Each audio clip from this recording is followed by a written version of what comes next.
If Making Known with Mal is truly providing you with valuable content, consider becoming a Patreon. You can become a Patreon for as low as $3 a month. This podcast isn't just for me, it's for us, all of us. Your contribution will help the podcast continue to improve and reach everyone that needs to hear this. Also, consider ordering some really cute merch. We have things from stickers to t-shirts, and they're all available at www.makeitknownwithmal. Hello, everyone. Welcome to Make It Known with Mal. I'm your host, Mal, and today is another episode of the second season, Lessons in My 20s. And today we are talking about New Age, the whole New Age, new season, or it's not even new, but it feels new, I guess, trend.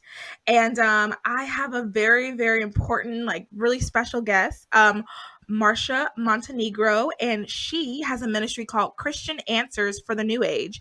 And she is so knowledgeable about all of this. Like, the person I asked if they knew anything about it, they said they'd be quoting her. So there's no point of me interviewing him. So it just made sense to reach out to her.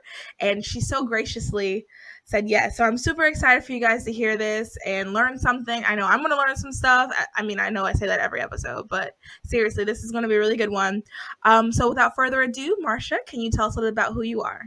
Sure. Thank you for having me on, Mallory. Yes, I'd love to do that. Marcia Montenegro, and I grew up in different places. My father was a Foreign Service officer, so we lived overseas for most of my younger years, and then in the Washington, D.C. area for high school. I went to college in Florida. Then later lived in Atlanta, and that is where I got involved in the New Age, became a professional astrologer. And of course, I was never a Christian during all those years, but I was spiritually seeking. Eventually, the Lord led me to Christ. And after that, he led me to this ministry, which I have been doing full time since 1998. So that's 22 years, which is a pretty good long time, I think. Yeah. I can tell you, it doesn't seem like 22 years to me, really, but it has been. And I've learned a lot along the way, and I'm still learning. I have a website, christiananswersforthenewage.org. And I have a Facebook page, Christian Answers for the New Age, that people can like and follow. And all of my posts there are related to the New Age. Once in a while, I do a sort of theological post, maybe on a scripture from the Bible, but most of it is on the New Age. I graduated from Southern Evangelical Seminary with a master's in religion in 2011. I have an adult son, and I have written 2 books. One is Spellbound, The Paranormal Seduction of Today's Kids, which came out from David C. Cook in 2006. It is on Kindle. It's hard to find hard copies at a decent price, but it is on Kindle. And then a recent book that came out just in March, which was written by Don and Joy Vino and myself, called Richard Rohr and the Enneagram Secret. That we will get into, everyone. Nobody freak out. Do not log off. We will get into it. Go ahead. Yes, and I have written many articles for different publications like the Christian Research Journal. I have chapters, a chapter on Wicca in one book, a chapter on astrology in another book, and entries on topics in some other Christian books.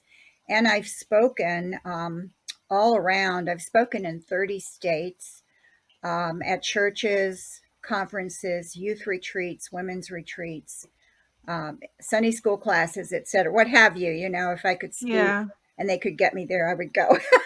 Wow, I love it. I love it. I've been doing a lot of stuff over the years. The Lord has opened all these doors for me. I'm very grateful. I really didn't have to try to get this to happen. It just happened.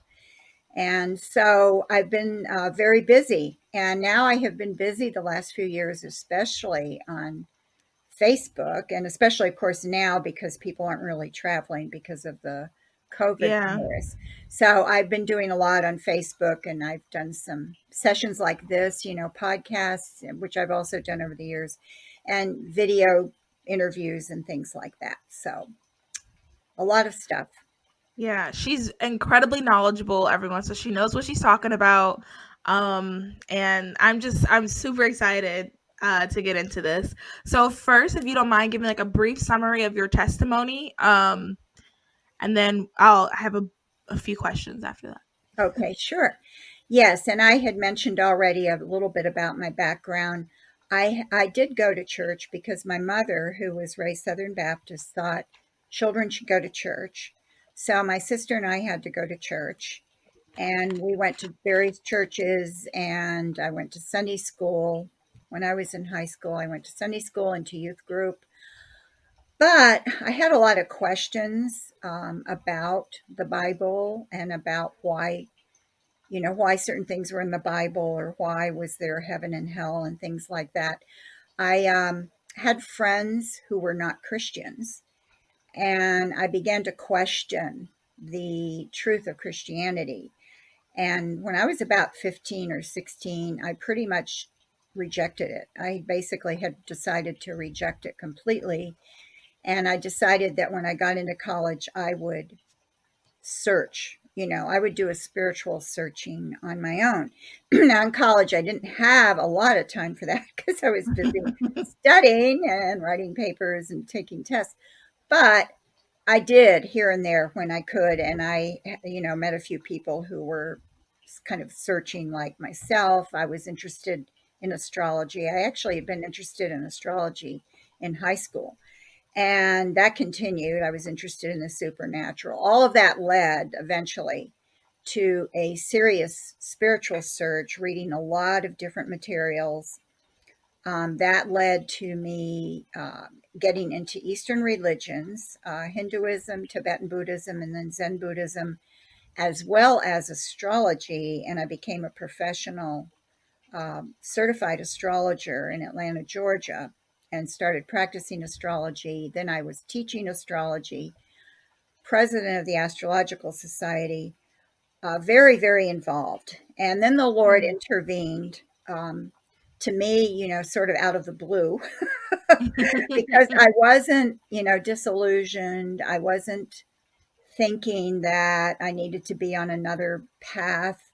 I wasn't thinking of giving up astrology. So it was kind of out of the blue. And it was a series of events that led me to actually give astrology up before I even became a Christian. And then to start reading the Bible, I started with the book of Matthew. And it was while I was reading in Matthew that God opened my eyes. And this account of what God did is on my website. It's the Strange but True Spiritual Journey, which is my detailed story. It's also been, some people have published it on their websites. So if you Google Marsha Yeah. testimony, you can probably find it. I've also given my testimony on several different podcasts, and one of them is Apologetics 315, which was a podcast. I don't know if it's still around, but he interviewed a lot of different people in apologetics and their backgrounds and everything. Or maybe he was interviewing people from different backgrounds, because he's doing apologetic stuff. And also on some videos, such as Doreen Virtue had me on, and I gave my testimony there. So people could probably find it. Yes, and I'll also, if I find like a really good one, I'll go ahead and leave a link to that as well. And I'll leave the link to the one on your website specifically, though. Okay, great. Thank you. So yeah, so I guess let's just talk first about astrology, because that's like what you were, an astrologist. So I guess, or actually no, before we get into that, I think I want to talk about like, what do you think appeals to people in the new age, and do you think it's gotten to be more popular now, or do you think that it's always been popular? Some of us have just never seen it. Like, what are your thoughts on that? Yes, definitely. The New Age has actually, I have watched it since I became a Christian, which was at the very, very, very, very end of 1990. It was actually December 21st, 1990. Oh wow. And I have watched it mainstream. I think at that point it had started, maybe in the late 80s, it had already started a little bit mainstreaming into the culture. And that continued mostly through a lot of alternative healing. A lot of alternative it's called healing. It's really not. Comes from the New Age. Then I Okay. saw it getting into the church. Maybe, especially maybe around the late 90s, and then it continued, to increase in the culture and in the church. It's very much, it's found really everywhere in society at all levels. It's in Yeah. education, it's in sports, it's in corporations, corporate businesses use it. It's and then people, celebrities, well-known people like Goldie Hawn is a follower of Zen Buddhism, for example. So you have a lot of Oh, did actresses. not know that. Yeah, a lot of people like David Lynch, who's a very famous filmmaker. Um, a lot of his movies were really big. Uh, he did Do the Right. No, no, he didn't do that. I'm sorry. He did Twin Peaks, which was a pretty famous, bizarre movie, Okay. and and he's known for these kind of very offbeat movies. He's probably a little before your time, but he runs a big. He's a follower of transcendental meditation, and he runs a big organization that pushes it into prisons, schools, and the military. Oh So wow. actually, in the military is another segment of society that's very influenced by the New Age in terms of their treating vets and treating vets with post traumatic stress disorder. They use a lot of New Age stuff on them. So I have watched it really become almost an acceptable thing. I can remember when it was not, mainstream. When I was Yeah. in it, it was not mainstream. I remember telling my doctor that I was doing yoga, and he looked at me and said, "Why?" He was kind of like, "What's the matter with you?" It was like an Oh wow. accusation, and it was very bizarre. I had to kind of explain why I was doing it and make it sound okay, because it was considered very fringe, That's so fairly crazy. fringe, yeah, and none of these things were common then. I did Zen Buddhist meditation, which is mindfulness. Well, I watched the wave of mindfulness roll through this culture starting around 2010, 2011, and Yeah. on from then. And especially, I'd say that, the last 5 or 6 years, it's been huge. And it was everywhere. You actually almost couldn't avoid it, and it got into the schools like crazy, and they were doing it in prisons, and they were doing it again with the military, and psychologists were recommending it, et cetera, et cetera. So I have 4 articles on mindfulness on my website. So I watched all these things just, feng shui, which people think of as a decorating technique, is Yeah, actually, just rearranging yeah, it's the not. It's room. based Oh my goodness. on Taoism, an ancient Chinese religion, and it uses divination and basically belief in trying to keep away the bad spirits and attract the good spirits. But they don't usually say spirits, they say chi, chi. But it's I've heard based, of that, yeah. yeah, the original belief is really kind of animism, which is belief in every spirits are in everything. So you have to keep away the bad spirits and attract the good spirits. So don't put a mirror on the wall across from your door, because when you open the door, it can draw in the bad spirits, and or their good spirits will go out. I can't remember which it is, but I have an article actually on that was published in the Christian Research Journal and an article on my website. So, I saw things like that all of a sudden become like a craze. All of a sudden interior Yeah. designers were learning feng shui, or consulting feng shui people, and even people selling homes had to sometimes um, get a feng shui person to analyze the home because the home buyer wanted to know if the home had good feng shui, the way it was Oh built. wow. So it really got wild, and I thought things could not get worse than maybe the way I saw them around 2013 or 2014, but they've gotten worse. So I think, And and things like yeah. astrology have gotten, actually it's the millennials who have really gotten into Yeah. astrology, and those area, even witchcraft, like modern witchcraft, Mhm. has sort of become very trendy. It's very like it's an aesthetic now. Like Yeah, people, my friend was telling me she saw like you can get like spell stuff at like Hot Topic, which is probably yeah, not the best store to be going into in the first place, but you know, like you can get it's super trendy. yeah. And really quick, I want to say what you were saying about becoming mainstream in undergrad. I took a yoga philosophy class. I thought it was just going to be regular yoga, and then my Oh, friend was saying it was so good. And I took a yoga philosophy class, and our teacher was Catholic, I think. And my undergrad was Catholic school. oh, okay. Um, but that's a whole nother story. But so we did so she taught us yoga and we talked a lot about mindfulness, and she gave us all these, it was like the seven something principles. And I remember being in the class and thinking, this is very interesting, it sounds very Christiany, but it still Mhm, kind of feels a little off. And then when we mhm. were supposed to be meditating, instead of like doing the meditation stuff, I would like pray, because I was just like, it still feels a Oh, little different, let me just, yeah. I'll talk to Jesus instead, Yes, you know.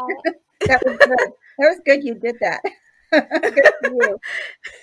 Yeah, it's so main, like it just, and I mean, Yes. like yoga and then mindfulness, manifesting, that is so, everyone and their grandmother talks about manifesting. Like you manifest a husband, you manifest money, you manifest this Oh, trip, I you can manifest address this. that. Yeah. And then okay, sorry. One other thing. You said that it was alternative healing and then it came in the church. Can you give an example of how it's come into the church? Yes.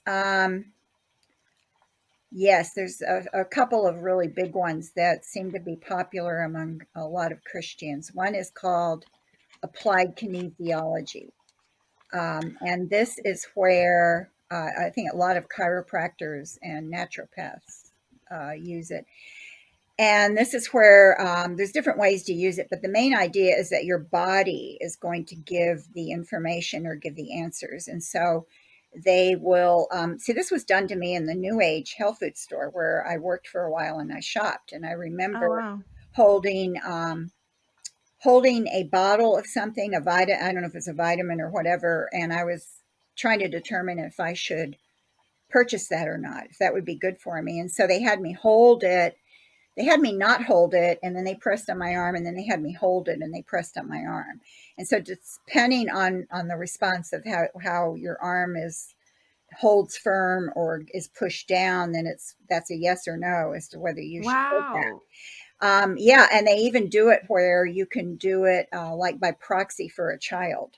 And you know, when you think about this, I mean, logically that doesn't make any sense, does it? Because on No. what logic is that based?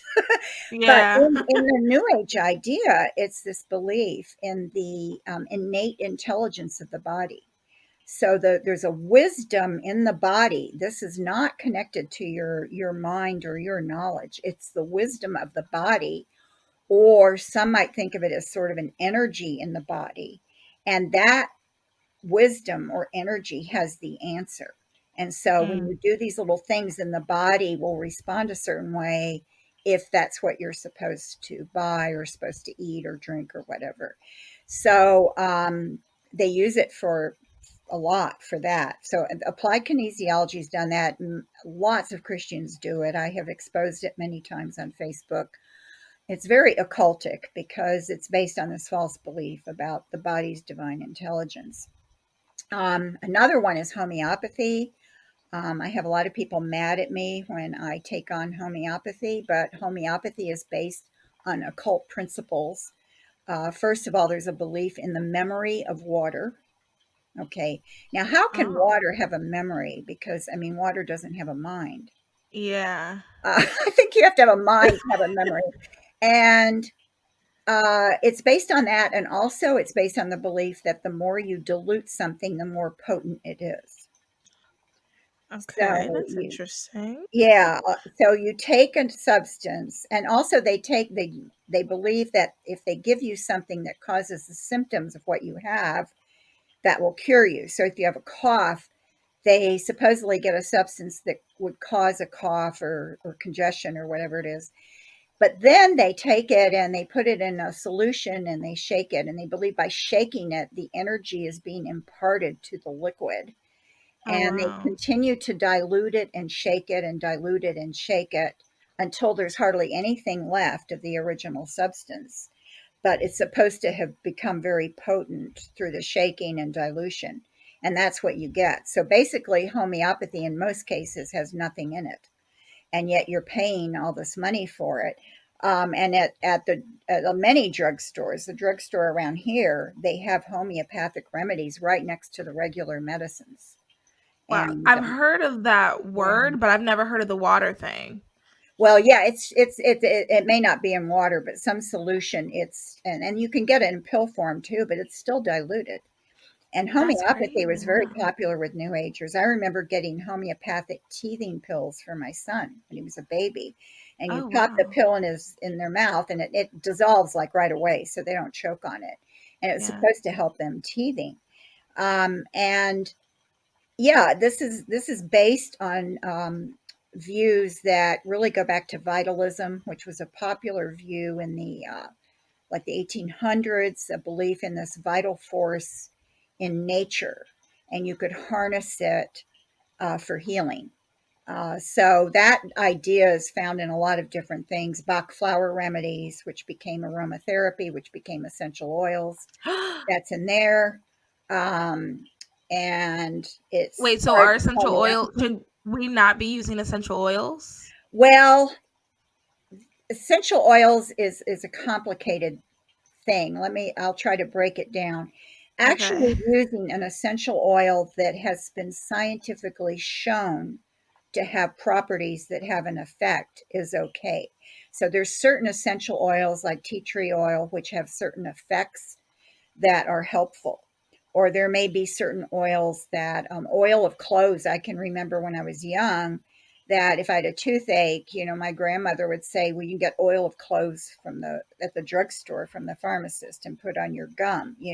So there's certain oils that can be helpful. However, the essential oil industry is new age. The industry itself is new Wow. age, Okay. and they promote a lot of new age ideas. I have looked at, I don't know how many essential oil websites, even some that are called Christian, and I always find something new age on them. Or they promote new age alternative healing. But usually there's something new age, like this essential oil will help you in prayer. They have essential oils that will help the angels come to you. Essential Okay. oils, that kind of, they have a spiritual property.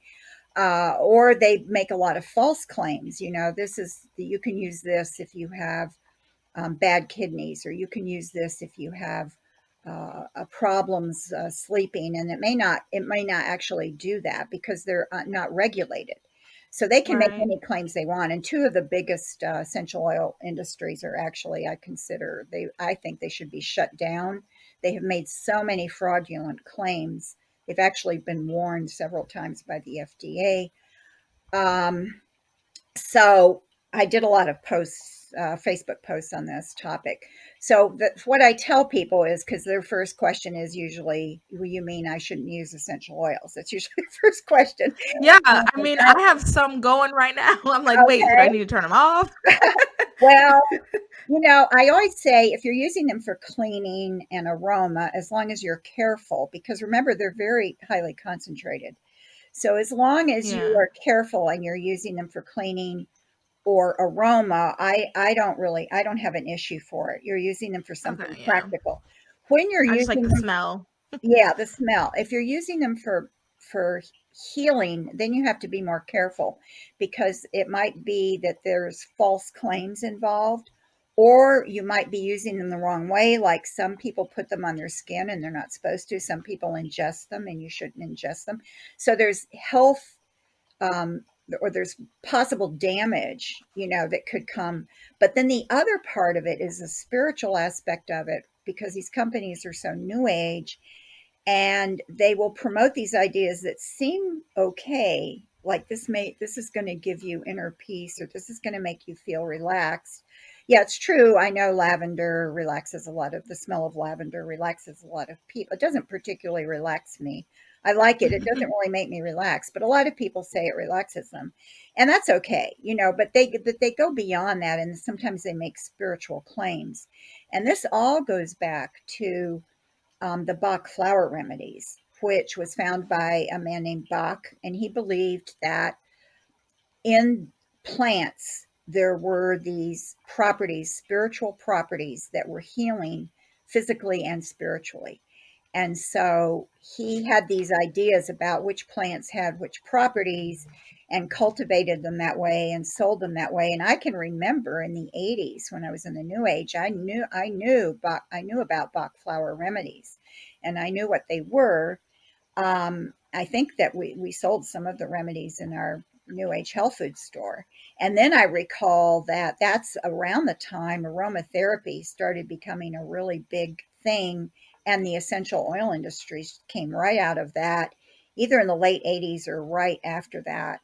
And so I kind of saw that happening. I remember people talking about it and people who were getting into it as a business. So aromatherapy, whenever you have the word therapy, you need to be careful, because if it's not coming from a credible medical source, it's probably new age. They love to use the word therapy, which Oh, actually okay. means healing. It means healing. So aromatherapy means healing with aromas. And that goes back to the Bach flower remedy idea. And so the essential oil industry came out of that. So there's a lot of, even though Wow. there's a few oils that are okay, or you can use them for aroma and cleaning, a lot of the other stuff is all new age. So it's a very tricky area. So I just try to inform people so they can, be careful. Be cautious when you Very, are purchasing, just be very cautious. yeah, very cautious. I mean, you can get a lot of these oils, you can get them. I've seen them at Whole Foods. I've seen I them, I got think, even yeah. the drugstore, maybe. I really don't see a need to pay so much money to these big companies that sell them. Yeah, I no. wouldn't want to give my money to a new age company anyway. Yeah, no. And I know the company that you're talking about, and I don't Yeah. support those type of companies. Yeah. I Yeah. got mine from Ross. We Oh, were just okay. there. Oh, okay. Yeah. Yeah. So That's better. um so I feel a little bit better now Yeah. after you said that. Cause I mean, like you said, it is in the culture. And Yeah. you also earlier you said too, you remember it being kind of fringe. And now that I think about it, I'm just thinking about how in like Charmed, shows like Charmed and like the Sabrina Mm, Witch Girls, hmm. those were very popular when I was younger, and my parents were super like strict, so I didn't watch those. Oh, okay. But now they have surfaced back around, and all of them are so much darker. Yeah. Like, and I feel like it's just and it's not, it's mainstream now. Like I know a lot of people that watch the new Sabrina show, and it's like it's super dark. Like I get uncomfortable watching the commercials. I can't imagine watching the actual show. Yeah. So It's I very just dark. Yeah. You're yeah. right. And that's So because this is because of desensitization. And this is something I warned about mm, with Harry Potter, which wasn't unfortunately allowed to watch that influenced, either. well, that influenced a whole generation. I mean, it's Yeah. unbelievable, including a lot of Christians who liked it and who were allowed to read the books. And I think, probably maybe for teenagers reading it, that maybe didn't have as much of an effect on those as those under 12 who are much more impressionable. But what it does is it's a desensitization of the culture, so that when these ideas become accepted in a mainstream way, people don't react to them anymore as a negative thing. Because it used to That's so be true. that the idea of casting spells, for Christians anyway, would be oh, that's evil, that's wicked. I wouldn't want to read a book where casting spells was a good thing, or I wouldn't let my child read a book like that.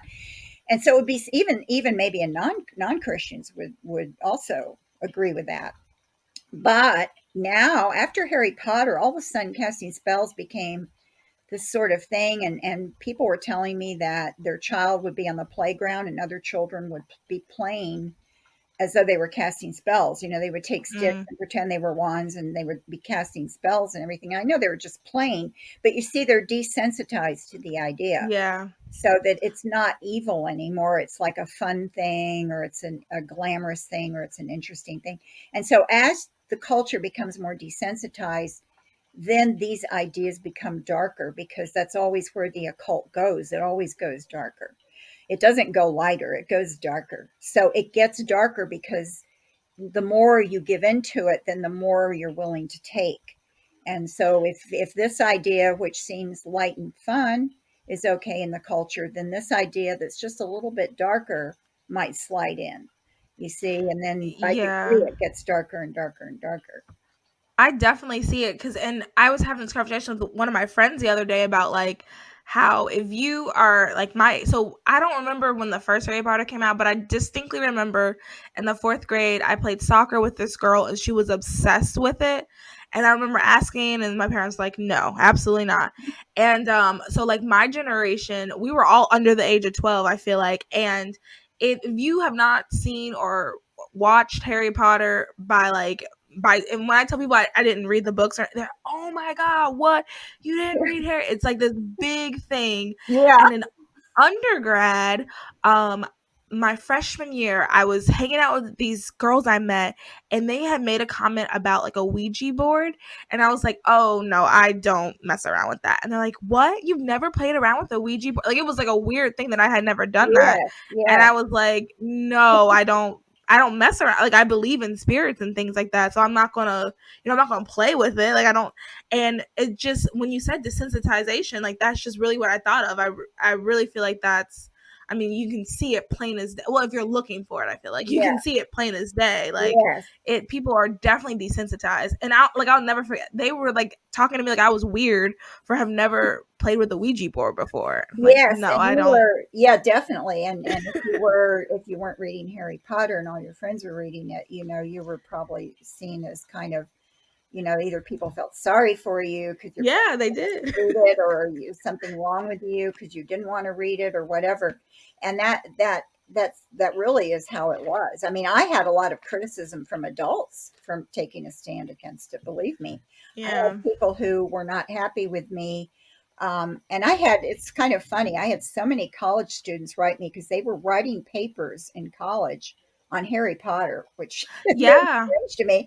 And they came across my articles. I wrote articles on all the books and all the movies. I went through Oh all of wow. that. Yeah, that I'm was a gonna link them. big chunk of my life was that. And Oh wow. they said, can I quote from some of your articles? And they would usually tell me, well, I'm okay with Harry Potter, but I'm supposed to present, both of the pro and cons. So can I quote from your articles and everything? So they would ask me. They were very polite, and I'd say yes, sure. So it was interesting. It was a very interesting time period, but I feel like that really opened the door for a lot of things, because after that I noticed more and more stuff like that for children was much, much darker. And then of course we had the big Twilight series. Yeah, I wasn't allowed to watch that. So wait, so Twilight is not. So is that considered new agey as well? I just thought it was just vampires. Like I didn't understand why I couldn't watch. Um, I think that one is not as overtly new age or occult, or as occult as Harry Potter. However, there was some of it.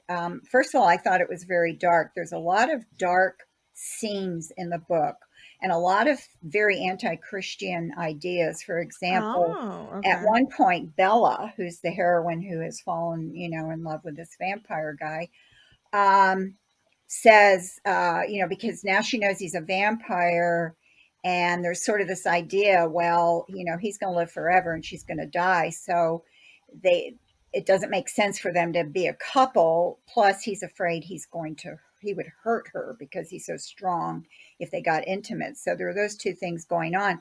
But she says she's so desperate to have him, that she's actually more aggressive than he is. She even tells him, I would give up, because he tells her, well, you can never get to heaven. You will never get to heaven if you become a vampire. And she wants to be Mm, turned into a vampire. And she says, no, I would give up heaven for you. mm. And then they fool around, even though they don't go all the way. So there's that, because what I was hearing from parents and other people was, well, these books were okay because they were so clean, because they don't do anything sexual, before they're married, because they do eventually get married, and they stay pure or whatever. And I said, Oh. no, wait a minute, hold it. That's not really what I call staying pure, when you lie together in bed at night. Even if Yeah, it's like there was especially in this, high school. yeah, there was this little thing like, well, as long as you don't cross the line, it's okay. But there was a lot of sexual undertones in many parts of the book. But there is a very dark, I mean, I think it's one of the darkest things I've ever read. Really? Wow. Okay. One of the books, it's when she gives birth, or when she gets married, she becomes pregnant, and her unborn child is part vampire and part human. But it's destroying her. It's trying to eat her from the inside out. I mean, it's really gross.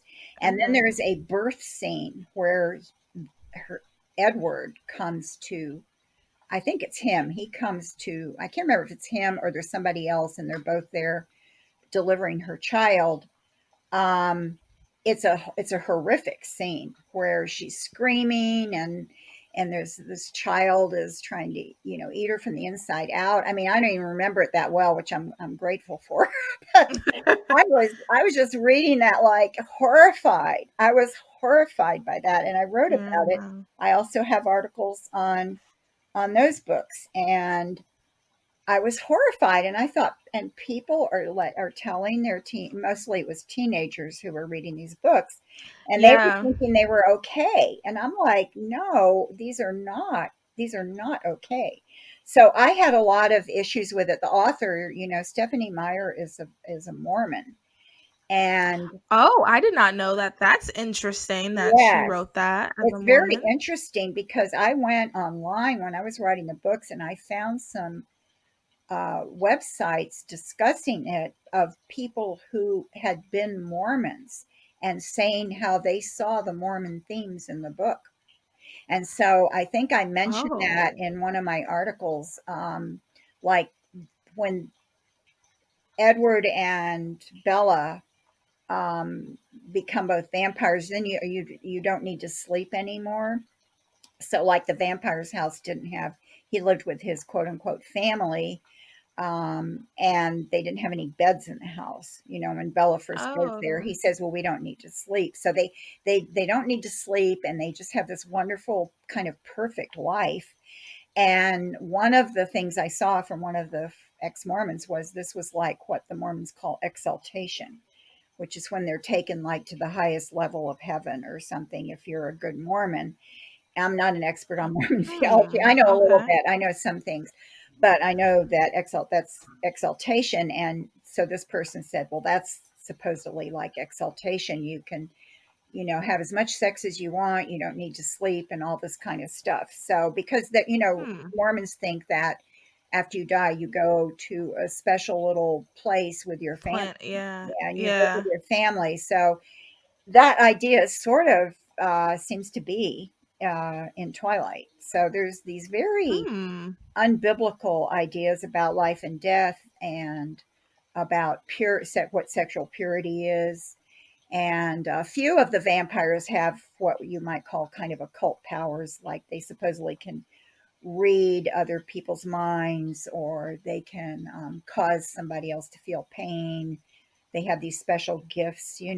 So Yeah. there's a little bit of that, but I was more concerned about the really gruesome scenes, the idea, the sexual ideas in there that I don't think were sexually pure at all, and the darkness of the books. I Yeah. She lies to her father many times. She lies to her father. So I did not think these books were good reading at all for anybody. Especially, it sounds like it was not good for high school. No, And that's no, what's I don't crazy. think That's so. the target market, though. Yes, it was, and a lot of, yeah, a lot of high school girls, Christians and non-Christians, were reading the books. Yeah, So I ended up actually talking, on this topic several times and talking to teens about it. So, I don't come out and say, oh, don't read this. This is bad for you. I say, okay, here's some issues I see, with this book. What about this? What about this? And, yeah, I just present it to them like, is that really sexually pure? And isn't that kind of gruesome, that scene of the childbirth? And what do you think of Bella deciding that she's so obsessed with Edward that she's willing to give up heaven for him? Isn't that like for a that's Christian to crazy. say they're willing to give up Christ? Yeah, Yeah. So, then if you really point out these things, and the people you're talking to think about them, they kind of figure it out on their own. yeah. That's usually what And I do. and I think that all that stuff together just led us to where we are today. How, it's so mainstream. All of this stuff is just super common. And that concludes part 1 of New Age and Christianity. We talked for 2 hours and 45 minutes. I did a poll for all of my listeners to see what you guys prefer, and everyone prefers episodes about 45 minutes or less. So I have split it up into 4 parts. You will continue to hear the next 4 parts, or the next 3 parts rather, over the next 2 weeks. So stay tuned for part 2. Thanks for listening. Thank you for listening to Make It Known with Mal. I hope you enjoyed and learned something new. Make It Known with Mal is available on Apple Podcasts, Spotify, YouTube, Google Podcasts, Anchor, Breaker, Overcast, PocketCasts, RadioPublic, and iHeartRadio. So if this was a beneficial episode for you, wherever you're listening, make sure you subscribe, rate, review, and share with your friends. If you take a picture listening, make sure you tag Make It Known with Mal on Instagram, and I'll repost it. I'm currently accepting applications for sponsors. Also, if you're receiving value from this podcast, please consider becoming a Patreon for as low as $3 a month. Find out more on my website, www.makeithknownwithmal.com. You can also find merch and a list of all the freebies that are available. Thanks again for listening, and have a good rest of your day. Also, ask yourself, if the whole world was listening, what would you say? Don't forget to make it known.